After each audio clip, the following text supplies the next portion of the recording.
Hello everyone, welcome back to our channel aggregate economic solution. आज हम video number 16 की बात करेंगे। इस वीडियो नंबर 16 में हम लोग chapter number 7 aggregate demand supply and its component और हमारा आज का टॉपिक जो है वो है relationship between propensity to save and propensity to consume. Propensity to save and propensity to consume हमने इससे पिछली वाली वीडियोस में पढ़ी थी। आपको याद होगा एपीसी, एमपीसी, एपीएस, एमपीएस। इसी को हम प्रूफ करेंगे क्या ये इज इक्वल्स टू 1 हो सकता है। तो आइए स्टार्ट करते हैं इस टॉपिक के बारे में कि ये टॉपिक हमें क्या समझाना चाह रहा है और क्या हम इससे समझेंगे। तो सबसे पहला relationship between propensity to save and propensity to consume.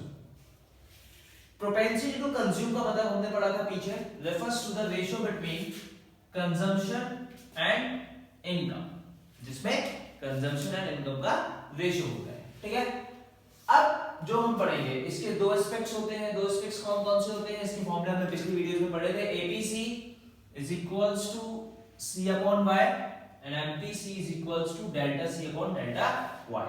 तो ये हो गया प्रोपेंसिटी टू कंज्यूम। इसीलिए यहाँ पे C और डेल्टा C की बात है। क्यों? क्योंकि यहाँ पे कंजम्पशन की बात हो रही है। Next propensity to save. Propensity to save की बात होगी तो refers to the ratio between saving and income. इसके भी दो एस्पेक्ट्स होते हैं, APS S upon Y, MPS delta S upon delta Y. अब जो हमें मेन इंपॉर्टेंट चीज पढ़नी है वो एक्चुअल में हमें क्या पढ़नी है? वो हमें पढ़नी है relationship between APS is equals to 1, APC plus APS is equals to 1, MPC plus MPS equals to 1।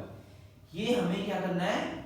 Prove करना है कि क्या APC APS plus APS equals to 1 हो सकता है, MPC plus MPS equals to 1 हो सकता है।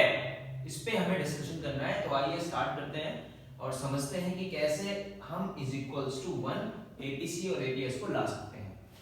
देखिए, सबसे पहला हमारा क्या टॉपिक है? हमें प्रूव करना है APC plus APS is equals to 1। क्या ये हो सकता है? ठीक है, APC plus APS is equals to 1। Take we know that, हम जानते हैं, हम क्या जानते हैं? हम जानते हैं, क्या जानते हैं हम लोग? कि APC is equals to C upon Y and APS is equals to S upon Y. ये हमें पता है। ठीक है, हमें ये भी पता है, वी ऑल्सो नो दैट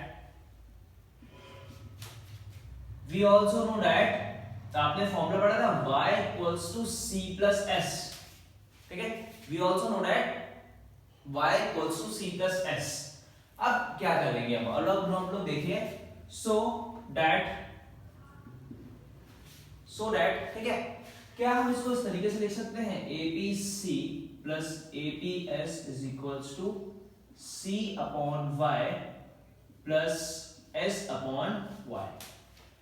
अब क्या करेंगे हम लोग? C और S क्या हो जाएगा? Y। ये हमने कैसे लिया? ये हम जानते हैं कि ये Y C प्लस S के इक्वल होता है, तो ये इज इक्वल्स टू 1। मैं एक बात समझ में आई है? नहीं आई? ठीक है, तो हमने क्या कर दिया? Hence prove APC plus APS is equals to 1। Clear हुआ? समझ में आ गई बात? तो हमने क्या प्रूव कर दिया कि भैया एपीसी और एपीएस इज इक्वल्स टू क्या हो सकता है? 1 हो सकता है। ठीक है, अब इसी तरह से हम लोग क्या करेंगे? अब इसी तरह से हम लोग सेकंड इक्वेशन को सॉल्व करते हैं, that is MPC plus MPS is equals to 1। क्या इसको हम सॉल्व कर सकते हैं? यस, बिल्कुल कर सकते हैं। Same, we know that MPC is equals to delta C upon delta Y and MPS is equals to delta S upon delta Y। ठीक है, again we also know that delta y is equals to delta c plus delta s। ठीक है, ये हमें समझ में आ गया, ये हमने लिख लिया, ये हमने लिख लिया। इसी तरह से हमने इन इक्वेशंस को फॉर्म कर लिया। ठीक है, सो दैट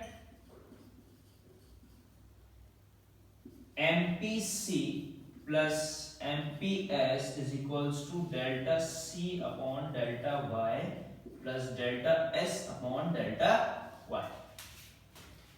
अगेन अब हम क्या कर देंगे, delta y upon delta y is equals to 1। तो ये हम कैसे लेके आए, इस तरीके से लेके आए।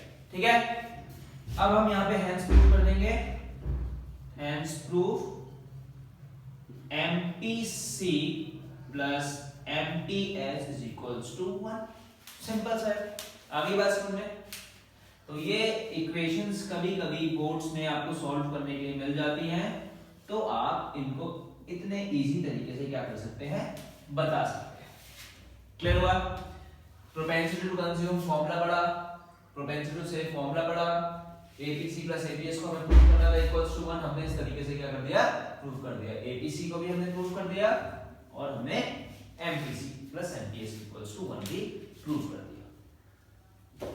तो ये आपका पूरा रिलेशन है। आप चाहें तो इसका स्क्रीनशॉट लेके एज इट इज आप इसको अपनी नोटबुक्स पे नोट डाउन कर सकते हैं।